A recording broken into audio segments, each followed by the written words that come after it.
Hard work, hard work, hard work, hard work, hard work, work. There you go. Hard work. Good morning, everybody. Mark, Centerline Systems.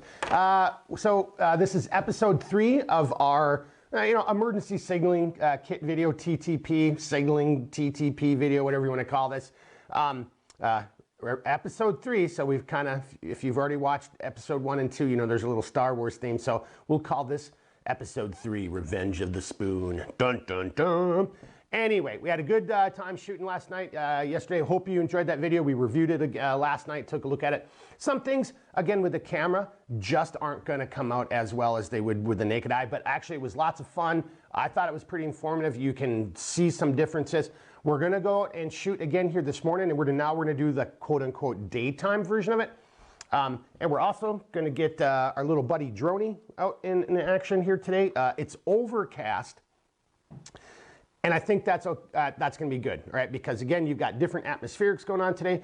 It does mean I'm not going to be able to use 1 or 2 daytime signaling devices, and I'll cover that in a second. But it's going to, it's overcast, it's gray, it's kind of misty, and that's going to change your visual perspective. And I think we're still going to be able to fly Droney, and we'll get him up in the air and be able to get some, looks at some of this gear from different angles. So, all right, without further ado. Oh, no, there's further ado. So something I mentioned in last night's video and something I forgot to do in last night's video as well. So I'm going to just 2 little side notes, bear with me. So I mentioned last night I had this really good flashlight, and because of all the mist was out there, so just to the north of me, my right, your left as we're looking, but to the north of me, 270 yards away is a wood line, right? It's a ridge line, and then there's a tree line right there.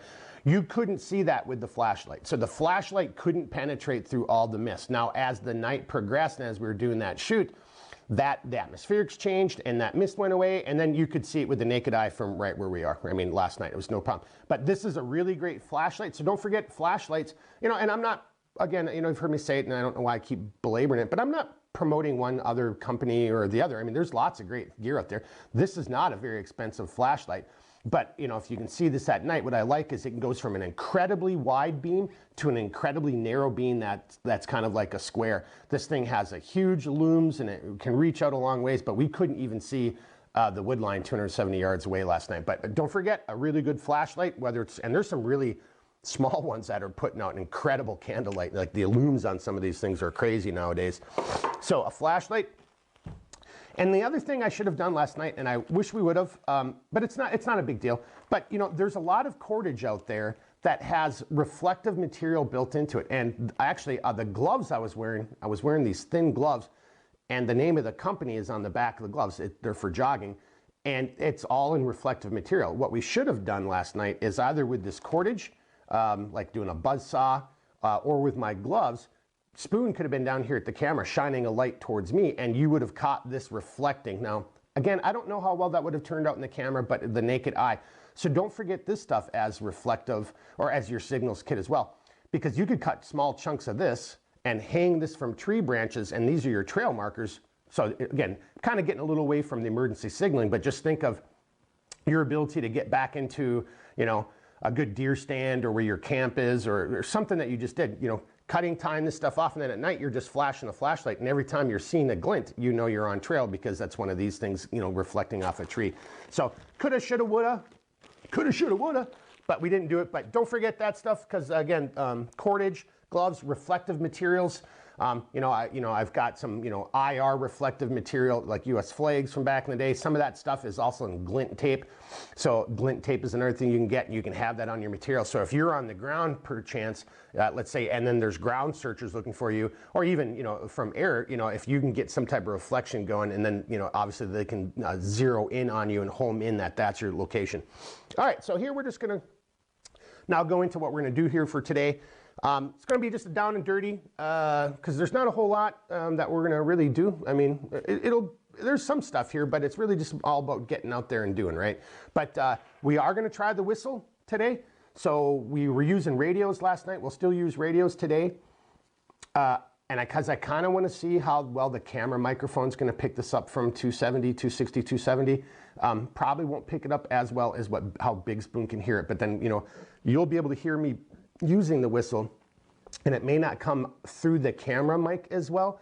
If I put, with this microphone on, I think it'll just overwhelm it, right? Because then you're cheating, you're hearing it from this distance. So, but we'll do it from distance, and if you can't hear it very well on the camera, but Big Spoon will say, yeah, I heard it really well, and he'll be standing right there. But again, and I know it sounds stupid because you guys all know what a whistle is, but if you haven't used some of these more, modern whistles, I mean, these things are putting out some decibels. All right, so whistle. The one thing that we're not going to be able to use today very effectively is because it's way too overcast. We're not going to get any ambient light going out there. Or no, I shouldn't say ambient light. We're not going to have any direct sunlight. So I'm not going to really be able to use a reflective mirror, a signals mirror. And again, as I said, I'm not promoting one company over the other, but this is my buddy. I've probably had this signal mirror right here I guarantee I've had this thing for over 20 years. So this is well over 20 years. But this is really thick, it's really sturdy, it's the military issue, and this thing is near indestructible. I've carried it in this pouch for probably 15 years, anyway. So there's these, and I guess all I'm just trying to say is there's some other versions out there that are really thin. Now they still work, right? But this guy, you can dial this in a heartbeat and be right on the sun, be shooting your beam and, and shooting your signal. I'm not as much of a fan for some of the thinner, it's just a cheaper material, you can tell. And I'm not picking on one company or the other. I just personally prefer these really thick, heavy duty, no joke military mirrors. I don't think we're gonna be able to use these today. And that's okay because again, like I said, the atmospherics are gonna actually make how we see these VS17 panels a lot more interesting. So, but we'll probably bring this out again some other time and do this another day. I think I've been able to keep this for so long because I keep it protected. So I'm gonna put it right back in its little pouchy pouch, get him out of the way. Something that we did last night that we're gonna do again today because it is also a daytime signaling device is the flare gun. So we'll shoot one or two of these things off again today so you can see what that would look like again under, hazy, overcast, how much candlelight does this put out during these type of environments so somebody in an aerial platform might be able to see this from 10, 15, 20 miles away. And I'll tell you and I don't want to, it's not a spoiler because you've already should have watched episode 2. So my estimation is this was pretty damn close to 500 AGL. Last night, if it wasn't 500 this thing had some serious height. Didn't have a very long burn time, but it definitely had some height. So there's kind of a takeaway when you're assessing your gear. If this is what you're gonna carry as opposed to that big parachute flare last night, make sure you have multiples of these because it's gonna get height, but it's not gonna burn for very long. So, as that search and rescue is coming at different angles, they may or may not see this. So you're gonna wanna have multiples to get it up there so you can get that far recognition or that far signaling to get them in on you, where then you're using some other device for, near signaling. All right, and then I got 2 different types of smoke grenades. This little smoke grenade right here, I think I mentioned it yesterday. There's a company called FireQuest where you can get Dragon's Breath smoke grenades. I had 3 of these a couple years ago. I did expend one of them. I don't know, we're gonna expend one or the other of these today. So I don't know if we'll use this FireQuest one or this is an Orion. This is orange smoke and this is white. I kind of almost want to do the white smoke today just to see, because you're not going to see it very well, and that would be kind of the point. Well, maybe we'll do the orange. Yeah, we'll do, if we can get droney up in the air, we're doing the orange, because then we'll get droney at a high altitude and we'll try to get them back as far as we can so you can see the field and see how much this disperses. And I'll be curious to see how it disperses. We don't have a lot of wind out there. The temperatures it's going up. It's probably like 35 degrees outside right now, but it's overcast. So as a matter of fact, that's what we'll do. We're gonna do orange. So we'll do the orange out there today. So matter of fact, I'm gonna put him in, you can go over to this side, the side that the land of misfit toys that isn't gonna get used today. All right, and then last but not least, some smaller things. And again, I think the camera, isn't gonna be the same as the naked eye and even the drone camera, but I'll actually put some VS17 panels, some marking tape, some of the duct tape that we've talked about in other videos. And this is a huge marking panel, 2-sided. It's got a robin's egg blue and an orange. And so we'll set this stuff up both in the trees. There's a big pile of rocks up there. I'll put it on the pile of rocks, and then we'll also lay it on the ground, and hopefully Droney can get some different angles and you can see, and I'll flip it around, so we can make a determination. Does the robin's egg blue or the blue work from distance in these snowy conditions when it's hazy, or is the orange color is going to be better. So that'll be a good little test trial that we'll do here today. And these guys are marking tapes, so they're not necessarily signaling devices, but I'm going to hang some of these up in a tree because, again, if I did the flare gun to get somebody from far to come into this area and start searching for me, well, from a closer distance, they might see the stuff hanging from a tree branch and say, oh, well, that's obviously not natural. Let's go over to that, you know, stand of trees over there, and that's where I had my survival shelter and I was crashed out or something, for example. So we're still going to hang them up and see what they look like. All right, I think that's a good intro overview for what we're going to do today. So on that note, we're going to take a little pause. We're going to kind of gear up, put all this stuff in my burrito, and actually that's a little plug for the company. I took everything out last night in my burrito, just threw a shoulder strap on my burrito and just hauled it out there. And that's what we're going to do here today. I'm just going to throw all this in the burrito, haul it all out there, and then we'll get busy and have some fun. So all right, stand by. We'll be right back. Outside. Woo! So here's daytime signal panel. So again, the distance, we're about 250, 260 yards. I've got 3 different panels of 3 different sizes and 3 different colors. And we initially used a different area, but the camera wasn't picking up apparently. Hopefully we'll see if this can even be seen. See the camera? I've got these up in some pine trees. So let's see. I guess whenever you're ready, Spoon, let's see what we get. All right, so with the naked eye, I can see the double panel of robin's egg blue and orange. With the camera, I cannot see at this time. Also with the other orange and the other blue, I can see with the naked eye, but I cannot see with the camera at this time. Okay, so the camera's not even picking. Can you see me at all on the camera? Possibly, but I can't see you on this screen. So maybe when we go and review it, maybe you'll actually be able to see this. Okay, so, and by the way, that was my Team America signal. Did you pick up on that? Yes, I did. I did get the Team America signal. Right. Okay, well then, keep the camera running for a little bit, I guess, just in case we get some good audio out of this. But why don't you go ahead and get Droney up, and then, like I said, if you can, fly him over to the west a little bit, maybe get him up about 50 meters above the ground, get some good elevation, but just go west, come back to where you are, and then maybe fly east. And then again, we're just trying to see from different perspectives and different elevations how these panels show up. Roger that, preparing for takeoff. Operation Droney, commence.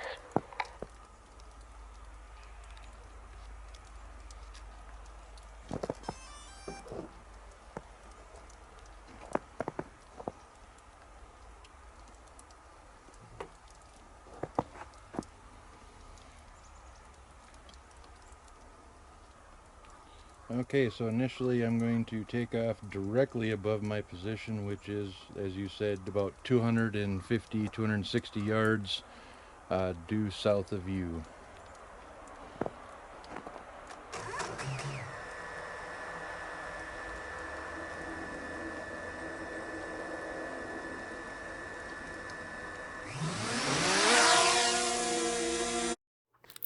Okay, so now we're doing some voiceover after looking at the drone footage, and so as the drone's taken off here, I guess one point I want to concede is this is a modern day drone, but the optics on it, they're not super advanced, but they are advanced. I'm kind of contradicting myself here, but it's not the same type of optics that you're going to get on a good, CSAR, I shouldn't say CSAR, but just a regular search and rescue platform. Some of the optics that we have up there in both rotary ring and air and fixed wing platforms are quite amazing. But what I'm really hoping that people can see here as we're looking at this is, even though the optics aren't the greatest and, we are at elevation, we are at distance, but what I'm trying to point out here is look at how that panel, now we have determined, we mention it later in the video, that the large panel marker that I'm using is a 10 by 10 panel. And you can see me moving around in the video right now, but if I wasn't moving, look how easily I could just be glanced right over. Like you could just look in my direction, then just move right past me because I'm blending into the background because of the clothing I'm wearing. It's the movement that's actually drawing your attention to my area. So that those panel markers that we have in there, and so right now through this drone footage, we're only seeing the one panel marker, and that's 10 by 10. Now, if it was on the ground, and you'll see later in the video, it does show up much differently and and better at elevation. With your look angle is changed. But right now, even that panel marker is it is standing out against the trees, but but the robin's egg blue color is blending in because, of the snow and the haze that's in the air. So, but to the right, as you're looking at the video, which to the right is east, you can't see the other panel markers at all. And those are smaller panel markers, the type that you might throw in a pocket, in a cargo pocket or in a small pocket of your rucksack. So, and you're not able to see those. So I think what I'm really trying to capture here at this point is, the large panel marker, in this case, whether it's up in a tree, obviously it would show up a lot more if it was against the snow, and contrasting, and if the elevation, the look angle was different. But those small panel markers, now if this was a helicopter and we were doors open and flying, with the naked eye, we could probably see the smaller panel markers a lot better, or looking through binos. But through the camera optic, you're not seeing the small panel markers very well at all. And the large panel marker you are seeing even on the video, but it still isn't really, sticking out. So don't forget, think about what you're hanging these markers in. You're definitely contrasting, colors. So like, again, the big panel marker that I'm standing next to, on the snow, in the snow, it's going to stand out like, a beacon. The smaller markers in the trees, those would be good for trail markers for ground crews, like people on foot coming and looking for you. But like from an aerial perspective, you can't even see them. They're right in the trees right there. And you will bring this out in a little bit, but you can't even see them right now. All right, go ahead, Mark. Okay, so here we are at the panels. So right now, from your perspective, I should be on the left-hand side of this panel, which is to the west. I'm waving my arm. This is a very, very large panel, and it's split. It's got robin's egg blue and orange. This panel is easily, this is like a 8 by 10. It's probably 10 by 10 panel. This is a huge panel. So with the naked eye, you're saying you can see this one, Spoon, correct? That is correct. The camera might not be picking this up, correct? Correct. Walk in front of it, and I'm going to go over to the next panel. Also, all these panels are in pine trees, by the way.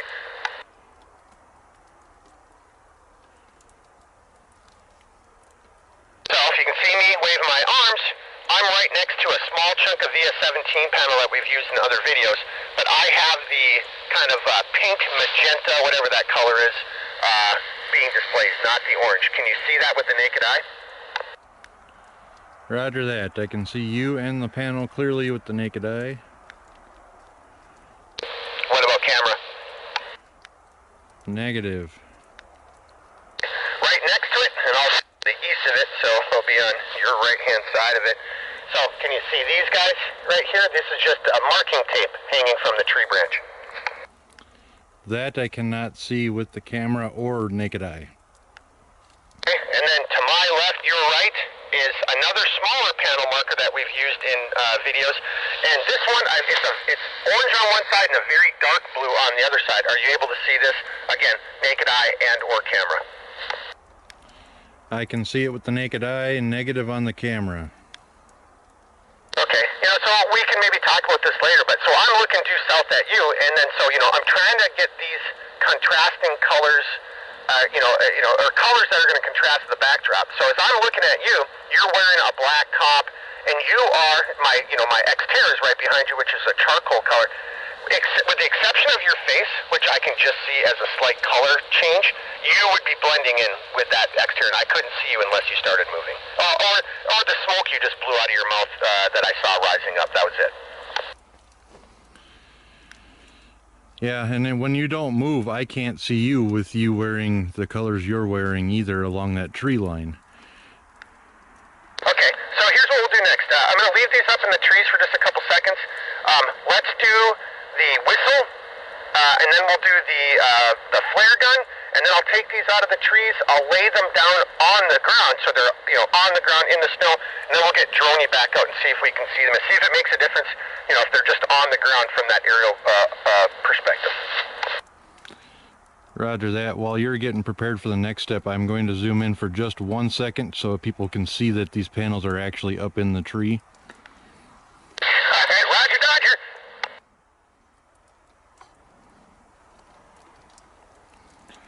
As you can see here, there's the large VS17 panel. There's the small VS17.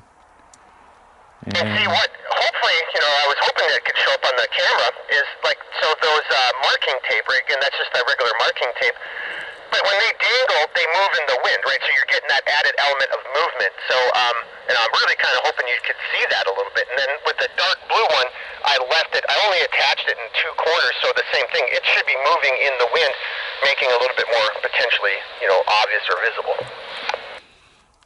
So now while zoomed in, I can clearly see the large VS17. I can clearly see the orange, smaller VS17, but the blue I'm not picking up on, or the other ones when I zoomed in. Alright, well, I'll stand right next to him again and see if you can zoom in with me. And look, I'll be right in between them.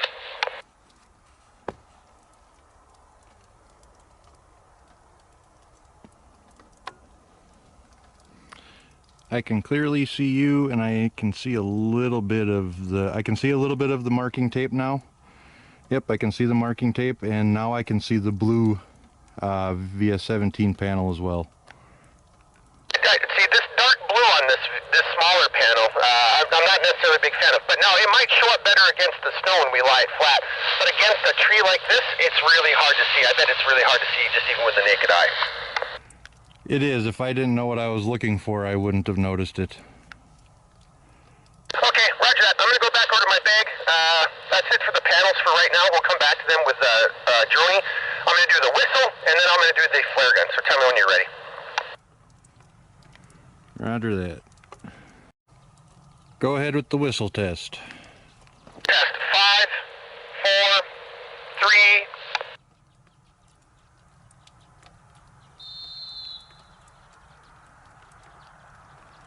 Alright, that was just a single blast from the whistle. How did that sound? I could hear you clear as day, and I do believe the camera might have picked some of it up because my audio levels did jump. Let's just do it one more time. Just maybe we'll get it. Maybe I'll give it a little bit more oxygen this time. Alright, so whistle test again. 5, 4, 3.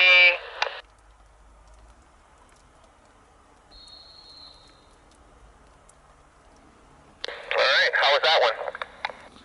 Loud and clear. Could definitely tell that was a whistle, and hopefully the camera picked it up. So here's a quick question.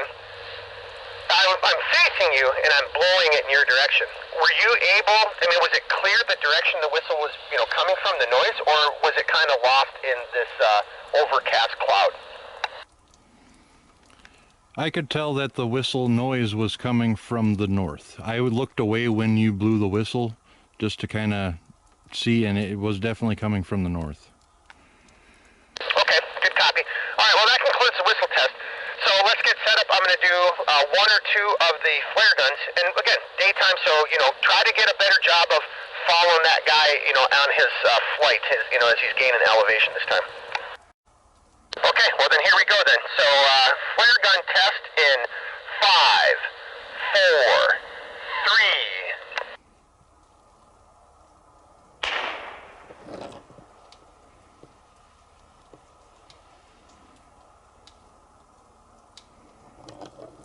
Alright, how'd that one go? It was a little hard to see at first, but then once it got up aerial, I was able to pick it up. Let's try it again and see what we can see. Maybe it'll come in better when we're not on this little tiny screen like before. Okay, well, let's do it one more time then. So, if you're ready, tell me if you're ready. Roger that. Go with flare gun test number 2. Okay, test number 2 in 5, 4, 3.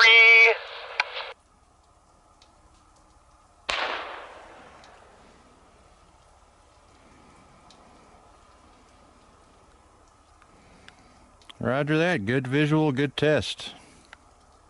All right, Roger to the Dodger. All right, so that concludes the flare gun test. Okay, I am at max altitude and recording on both devices.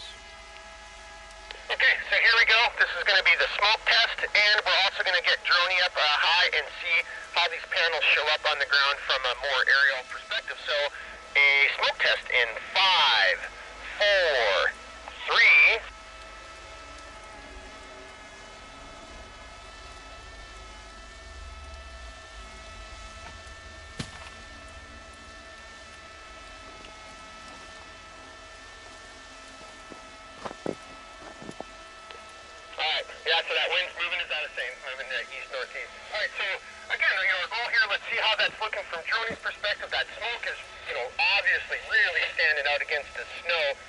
But, would that get your attention and draw you in where you could see the panels? That's what we're kind of, no, of course the wind changed a little bit, but we'll see how this goes.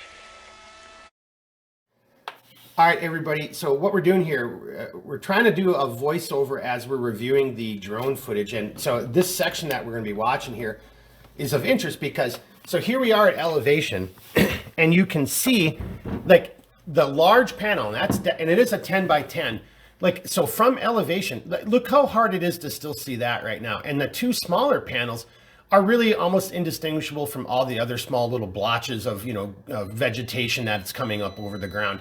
And look how small I am, right? So again, put yourself in the shoes of somebody who's in an aerial platform, search and rescue type of personnel.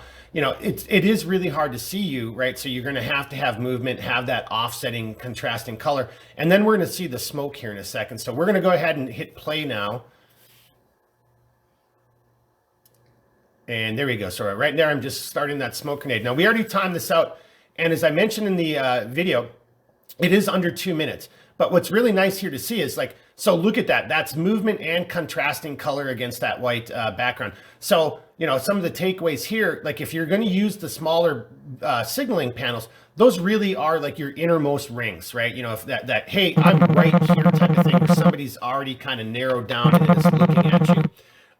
But, that smoke, it's getting a nice little dispersal. I mean, it isn't really covering a huge area, but it is that movement. It definitely would draw your attention to it, but from a great distance, that still might be pretty hard to see. So again, that's maybe your middle rings, your middle circles as far as your visual signaling techniques are concerned. Hey, I got them from far away. You can clearly see this a lot better now. It dissipated really quickly, and look at how it's dissipated against the tree line in the background. So it really stands out against the snow, but once it gets into that tree line, it becomes hard to pick up, again. So definitely, there's a good takeaway. Make sure you're using a smoke as a signaling device. Make sure it's going to be out in a wide open area that's going to contrast and it's going to be seen. Because if you've got a wood line as a background, you can see it on the right-hand side there. That orange smoke is difficult to see against the tree line, right? But now you can really see that 10 by 10 panel, right? So from again, but think about this, if they're at an angle, because that's flat, that panel isn't going to stand out as much, right? Because of the curvature and the angle of, line of sight. But once you start getting above it, that panel is really big, really easy to see. And then you can kind of see the colors on the two smaller panels, but from a distance, those were really hard to see, and especially at an angle as opposed to a directly above it line of sight. So those smaller panels clearly would be good for your inner circles. Hey, I'm exactly right here and you already know I'm in this general area. But that larger panel out in the middle of that field would be a good panel to have that marked down, and then really be able to draw somebody's attention. So that might work at a middle ring, but I would still almost rely on that, kind of getting closer to my inner rings when I'm thinking about my visual signaling techniques. If I had a combination of that 10 by 10 panel and that smoke grenade, and a signal flare and a signal mirror or a parachute flare, I'd feel pretty comfortable about my ability to signal search and rescue from a distance and then bring them in, closer to me, daytime and nighttime. So that's really a cool view. But again, you look at those two smaller panels to the right, from this, and look, this, what are we, Spoon? 70 meters altitude? 70 meters altitude. And that's right above me. But as you start going backwards here now, look at how those two small panels already start dissipating and start just becoming, and start to look like nothing more than the other small blobs of vegetation. Right now, you can still see the 10 by 10 pretty clearly, but you can see because of the look angle, your angle of observation, you're starting to lose it, right? And so, because you're not right on top of it, looking directly down from above, you're looking at it from an angle and see how it's starting to shrink, how your visibility of that panel starts to dissipate. So, if you had the ability, you maybe want one panel on the ground, one large panel on the ground, one large panel in a tree, because that would be maybe a little bit easier to see right now. But those two small panels, if you look to the right of the large panel, they're almost indistinguishable from just any of the open spots of vegetation, open spots of ground. So, all right, I think that's kind of good for this section. I mean, when we keep watching it and talking it through, maybe just let it play out. But I think that kind of covers it right there, Think of how that panel is going to be observed from, your search and rescue party, and that's also could be, what if they were on foot, they'll never see those ones on the ground. So that's where you're going to want something up in the trees as well. But from aerial observation, so here, you can see it, that large panel, look at how it's already shrinking, right? And that just has to do with the angle of your line of sight. Now when I bring it to a complete stop here, the drone is at approximately 300 yards from Mark's location. And you can see that it's barely visible at 300 yards. And so there's a great point. So, people, if you've never been in an aircraft before, low flying, fixed wing or aerial, some of these platforms, are going to have optics, right? And some optics, not all optics are created equal. A county or a state that has really advanced search and rescue are going to have some probably advanced optics in their observation pods. But again, that's still very soda straw, very, the look angles, the level of the optics. But so you can see this is a drone, and this is a modern drone with a lot of technology, but that's really, what you might be seeing if you're only relying on an optics pod, or an ISR type of pod in the aircraft, but visually, with the naked eye, this probably would look better if you were up in a helicopter or an aircraft seeing it. But if you're just relying on an optic, so that's what they're seeing, right?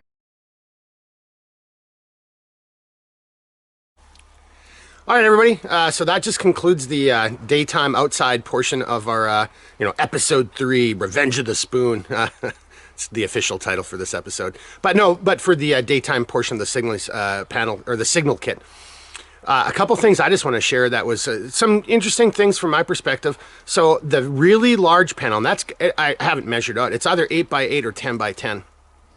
That is probably going to go in my vehicle and be one of my vehicle pieces of vehicle kit from here on out. So I hate to say I'd forgotten I had it. I got so much stuff. Matter of fact, next week, Spoon and I are going to go through a whole bunch of my bins and, and organize things. I think I'm an organized guy, but I've just got gear all over the place. But that panel is really cool. I forgot I had it. So, it's thin, but it'd be you can make it into a shelter as well, right? So it's got a centerpiece and the whole 9 yards. So it's a really good panel. That's definitely going into my truck. So that's one takeaway. Well, that's a takeaway for me, but I guess what I'm trying to leave you guys with is, as I said in episode 2 last night, at some point I said it yesterday, half of the fun of this is getting out and playing with your gear. And that's fun, but it's also really important because you have to know your gear. You have to be familiar with it, right? You don't want the first time you're ever using a piece of gear or a piece of kit, whatever you want to call it, during a crisis, right? What do they say? The worst time to plan for a crisis is while you're in the middle of it. So get your gear out, right? Play around with it. Figure out what, its strengths and weaknesses, figure out how you're going to set it up and maybe pre-rig it or rig it ahead of time for easy setup. So that's another takeaway from this. So it's not that cold out today. It's it's in the 30s, right? So it's probably 35, 37 right now. Good enough for a light pair of gloves. But a bunch of those panels that I had, we've been using in the video, so I don't have them set up. Now, the nice thing about a few of them is that they have their own tie downs in the corners and all over the place. But one or two of them, are like, especially that big panel doesn't have any tie downs. It just has, corner pieces, tie down locations. So, I went out there with a bunch of shock cord, but even with light gloves on, messing with that shock cord and getting the 2 pieces of shock cord through the shock cord keeper, it was a little bit of a pain in the ass. So if it was super cold, super windy, or if I was in a hurry to get that stuff set up, I would not want to. I basically rig your gear ahead of time. So if you ever have to use it, it's already set up. And then, as with anything, inspect it, from time to time, once or twice a year, if it's that piece of gear that's going to stay in your vehicle or in your rucksack for emergency only, still get that piece of gear out and inspect it, make sure everything's good to go, refamiliarize yourself with it. Okay, blah, blah, blah. So you see where I'm going with that. But so that was really kind of a cool takeaway, from my perspective, I wanted to share with you. We'll see how this video comes out. I think the dark blue against the darker backgrounds, next to impossible to see, even with the naked eye. So, and I know there's an audio section we were talking on the radio, and it might come into the video, but so Spoon, he's right in front of me, and he's wearing a dark kind of hoodie type of, woobie type of jacket. My Xterra is right behind us, and it's a dark charcoal gray. So from approximately 250, 260, 270, whatever that distance kind of was, the only thing I can really see is this big melon of a face, because it's light against the darker color. He blended in super, he was totally concealed. When we got the drone out, I know it's a much smaller item, but it was only until I was finally able to pinpoint the drone did I actually ever be able to keep it in my view, the drone. So the background what you're wearing or what you're displaying, and the background makes a difference and it can blend in. But movement is what our eye's key to. So whenever he moved, whenever the droney moved, and then that's what we're talking about yesterday and today with the signaling stuff, you can add some movement into that, whether it's roping it or the buzz saw or the trail markers, because they'll move in the wind, if you just let them drape off of whatever, tree branch or whatever, or even your panel, if you let that flop around in the wind, that's adding movement to the visual portion of it, and our eyes pick up on movement really quickly. So don't forget the movement aspect of your signaling devices. And then I think my last takeaway from what we did today, and this will, again, I think this will show up in the audio and show up on the video, and I'm not criticizing, I mean, it is what it is, but the that smoke grenade that I used, did not have a long burn time to it, right? It's not a military smoke grenade, it's not a high, density, high output type of device, and so that just goes back to what I just said. So, if you can, get a couple different ones or get more than one and then experiment with it and time it. I should have timed it, but, we'll look at the video. I don't think it burned. I bet it burned for less than 2 minutes. And it did put out a pretty good volume of smoke, but that volume of smoke, if it would have been a really windy day, would have dissipated really easily. So my big takeaway from that small type of smoke grenade smoke device would have been more of that. Remember the concentric rings? I would have used that more in the middle area of my concentric rings. I would have still had something else that would have reached out and got somebody's attention from 10 to 20 miles away, that distance, because that smoke grenade could have dissipated and they never, because 2 minutes isn't a long time. And if the wind was really dissipating that, they may not even be looking in my direction. So I would want to get their attention first, notice that, then they're coming in close to me, and then I would have ignited that smoke device. So, or another way of saying is that don't use that thing until you know that they're looking at you or they're in that area and they're going to see it, because you'll waste it. Same with those flare pistols. I don't know how it came out during the daytime, but as I mentioned from last night's episode, they had really good altitude, so they'll get up there, but they don't really hang in the air for very long, right? So you have to have multiples of those. It's not a parachute flare. So same thing, maybe I'm using multiple of the flare guns to get somebody's attention. When I start seeing them coming in, then I'm popping that smoke. Then I've got, so again, concentric rings. So I've got flare gun or a signal mirror or a parachute flare. I've got the laser pointer or a smoke grenade. I've got the VS17 panels, the hanging tape, the whistle, those type of things. So again, remember to think concentric rings of security. That's just how I look at it. I don't know why I keep saying security, but just concentric rings, right? So keep that in mind. Look at it from that perspective. I hope you enjoyed these videos. They were lots of fun to go out and shoot, so I definitely want to do more of these things. I've been talking about this to myself and my friends for a couple years, and people have taken classes with me in the past, and that kind of stuff, or just said, hey, dude, just start sharing stuff. And I think that's what we're going to start doing. So I don't know what platform or if we'll do it across multiple platforms, but this was lots of fun. I had a great time doing it. This is where work is super, I love my job. I love making gear for you guys, but I'm not going to lie. This is where work is tons of fun, especially we got Droney up there, and, we're going to rig up a way to put a little minigun on Droney or something. But anyway, hope you enjoyed this video. Hope you found it entertaining, but most importantly, I hope you found it at least somewhat informative. I hope it got your creative juices, going. I hope it's kind of making you, not necessarily challenge how you think, but getting you to think about this concept, signaling from a slightly different perspective. And I hope the video comes out where you can actually see this, from at least, the camera's perspective, which is never as good as seeing it, from your own perspective. So there, I'll end it on that. So get out and do some of this stuff and experiment with yourself, right? With friends, family. Set a panel up, put it in the trees, walk 300 yards away, 500 yards away, a kilometer away, whatever you're doing, look at this stuff, get those smoke grenades or the pen flares. That's another thing. I have pen flares, and I have no idea where they are. They're in some bag someplace, but get pen flares or the flare guns, the signal flares, and get enough and experiment it, familiarize yourself with your gear, because don't wait until you're out in the woods in a crisis to be familiarizing yourself with your gear for the first time. I think that's it. Smoon, what am I missing? Anything? All right, I'm getting the, laid back, not quite the Ronnie James, but, partial Ronnie James. So anyway, I think that wraps it up. Hope you guys enjoyed the video. You know the deal. Reach out anytime. All right, everybody, be good. Woo! Hard work. Hard work.